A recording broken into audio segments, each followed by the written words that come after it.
1 Pedro, capítulo 4, do versículo 3 ao versículo 4, nós veremos que não devemos ter saudade do pecado.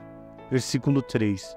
Porque nos basta que no tempo passado da vida fizemos a vontade dos gentios, andando em dissoluções, concupiscências, embriaguez, glutonarias, bebedices e abomináveis idolatrias.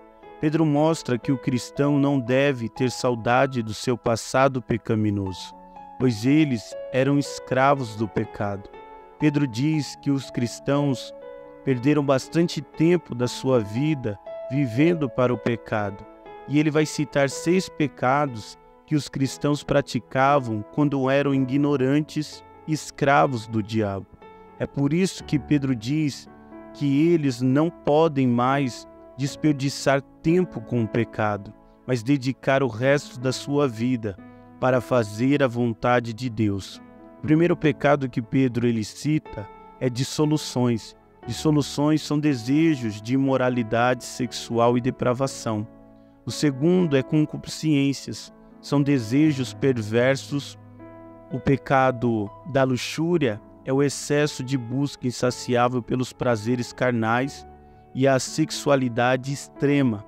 Borracheiras significa a prática de se embebedar ou embriagar. São pessoas que têm o hábito de beber demais, as quais são chamadas de bêbados ou beberrões. Orgias, que são festas desregradas em que se come e bebe em excesso e onde há promiscuidade sexual. Bebedices traz a ideia de se embebedar em festas, e detestáveis idolatrias significa ser idólatra ou uma idolatria abominável. Versículo 4. E acham estranho não concorredes com eles no mesmo desenfreamento e dissolução, blasfemando de vós.